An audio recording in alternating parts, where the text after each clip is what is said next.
मित्रों नमो नमः। मैं Julie madam Bharti madam classes channel पर आप सभी का हार्दिक स्वागत है। मित्रों आज की कक्षा में हम आपके लिए लेकर आए हैं बहुत ही महत्वपूर्ण समास के उदाहरण क्वेश्चन आंसर जो हर एग्जाम में समास से रिलेटेड क्वेश्चंस आते रहे हैं। तो मित्रों निःशुल्क हिंदी संस्कृत पढ़ने के लिए भारती मैडम क्लासेस चैनल को सब्सक्राइब करें, बेल आइकन बटन दबाकर ऑल पर क्लिक करें जिससे कि हमारे नए क्लासेस के नोटिफिकेशंस आप तक पहुंच सकें। तो चलिए मित्रों आज की कक्षा प्रारंभ करते हैं। तो ये देखिए मित्रों परीक्षा में अधिक पूछे जाने वाले समास के वस्तुनिष्ठ महत्वपूर्ण प्रश्न। तो पहला प्रश्न है, प्रश्न समास का शाब्दिक अर्थ होता है, यानी कि समास का शाब्दिक अर्थ क्या है। चारों ऑप्शन देखिए आप, संक्षेप, विस्तार, विग्रह, विच्छेद। तो राइट आंसर क्या है? तो मित्रों राइट आंसर है संक्षेप। समास का शाब्दिक अर्थ होता है संक्षेप, यानी कि संक्षिप्त हो जाता है, बड़े रूप को छोटा रूप कर दिया जाता है ना, तो संक्षेप होता है। अब आप याद रखिएगा। आगे बढ़ते हैं। नेक्स्ट क्वेश्चन है, निम्नांकित में से कौन सा पद अव्ययी भाव समास है। ये प्रश्न बहुत पूछा जाता है। अव्ययी भाव समास का ग्रहागत, आचार, कुशल, प्रतिदिन। तो अव्ययी भाव का उदाहरण है प्रतिदिन। ठीक है। अब उसके बाद नेक्स्ट क्वेश्चन है, जिस समास में उत्तर पद प्रधान होने के साथ पूर्व पद तथा उत्तर पद में विशेषण और विशेष्य का संबंध भी होता है, यानी कि उत्तर पद प्रधान होता है और साथ ही पूर्व पद और साथ ही विशेषण और विशेष्य का संबंध भी होता है, उसे कौन सा समास कहते हैं।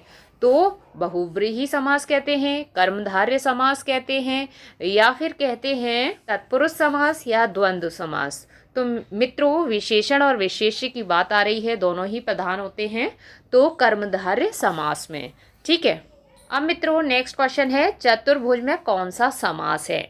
बहुत पूछे जाते हैं, एग्जाम में आते हैं, ये हर कॉम्पिटिटिव एग्जाम्स में आते हैं ये क्वेश्चंस। तो चतुर्भुज बहुत इम्पोर्टेंट समास का उदाहरण है। चतुर्भुज का अर्थ है चार भुजाओं वाला। ठीक है। तो द्विगु समास है, ये अव्ययी भाव समास है, बहुव्रीहि समास है, या फिर है तत्पुरुष समास। तो मित्रों यहाँ पर होगा बहुव्रीहि समास। चार भुजाएं हैं जिसकी। चतुर्भुज का क्या अर्थ होता है? चार भुजाएं हैं जिसकी। तो चतुर्भुज बहुव्रीहि समास का उदाहरण है। ठीक है। अब उसके बाद नेक्स्ट क्वेश्चन, तो ये क्वेश्चन है, द्विगु समास का उदाहरण कौन सा है। तो द्विगु का कौन सा होता है? जहाँ पर संख्याएं होती हैं, मान लीजिए 1 2 3 4 5 असंख्य कोई भी संख्या आ जाए तो तीन भुवन यानी कि तीन भवन की बात हो रही है, त्रिभुवन, यहाँ पर द्विगु समास होगा। त्रि अर्थात तीन। ठीक है। इम्पोर्टेंट है ये उदाहरण भी।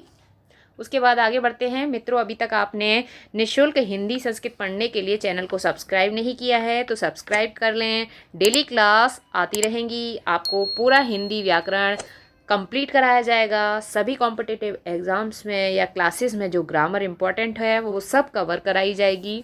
और क्लास पसंद आ रही है तो एक लाइक और शेयर ज़रूर करें। कमेंट बॉक्स में आप अपने कोई भी क्वेश्चंस लिख सकते हैं जिसमें आपको डाउट हो। ठीक है। अपने क्वेश्चंस पूछ सकते हैं, हम उसका आपको रिप्लाई देंगे।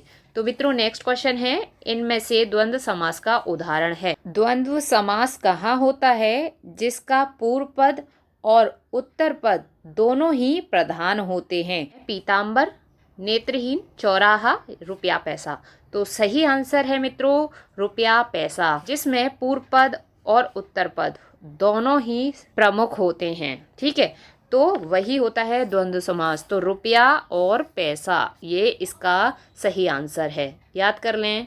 अब मित्रों अव्ययी भाव समास का एक उदाहरण यथाशक्ति का सही विग्रह क्या है। मित्रों बहुत इंपॉर्टेंट है, यथाशक्ति आता है एग्जाम में, मोस्टली सभी एग्जाम्स में आता है। ठीक है। इसका सही विग्रह क्या होगा, आपको यहाँ पर विग्रह बताना है। विग्रह भी पूछ लिए जाते हैं। जैसी शक्ति होगा, जितनी शक्ति होगा, शक्ति के अनुसार होगा, यथा जो शक्ति होगा। तो राइट आंसर क्या है? 3, शक्ति के अनुसार, यथा शक्ति। ठीक है। अब आगे बढ़ते हैं मित्रों। ये क्वेश्चन है दही बड़ा।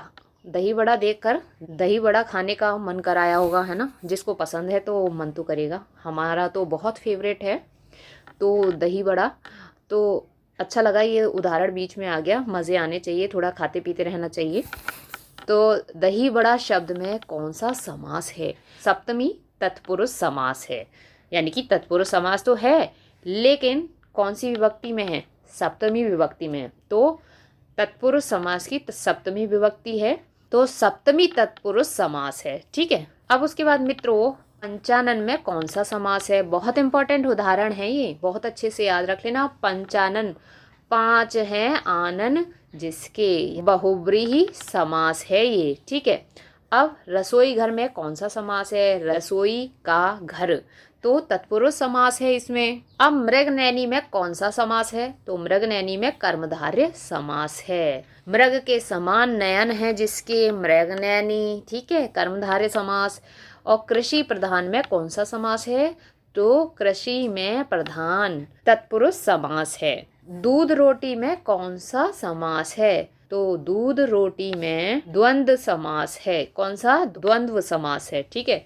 भूदान में कौन सा समास है? तो भूदान तत्पुरुष समास है। भू का दान। ठीक है। अब देश सेवा में कौन सा समास है? तो देश सेवा में तत्पुरुष समास है। आगे चलते हैं। दिनकर में कौन सा समास है? तो दिनकर में तत्पुरुष समास है। ये उदाहरण अच्छे से याद कर लें। शरणागत में कौन सा समास है?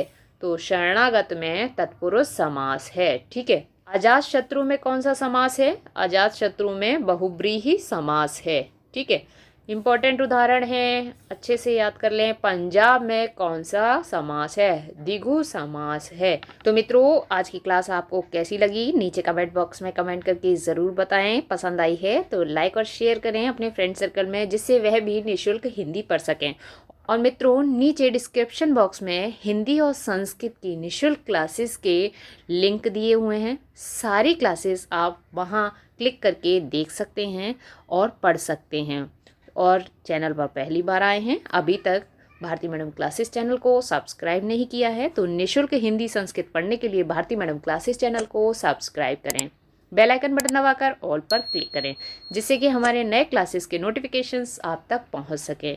मित्रों स्वस्थ रहिए, मुस्कुराते रहिए, पढ़ते रहिए, पढ़ाते रहिए, सबको करके दिखाते रहिए और अपना अनुभव बढ़ाते रहिए। मित्रों आज की कक्षा में इतना ही। आज की कक्षा देखने के लिए बहुत बहुत धन्यवाद। कल फिर मिलते हैं इसी प्रकार की एक नई कक्षा में नए विषय के साथ।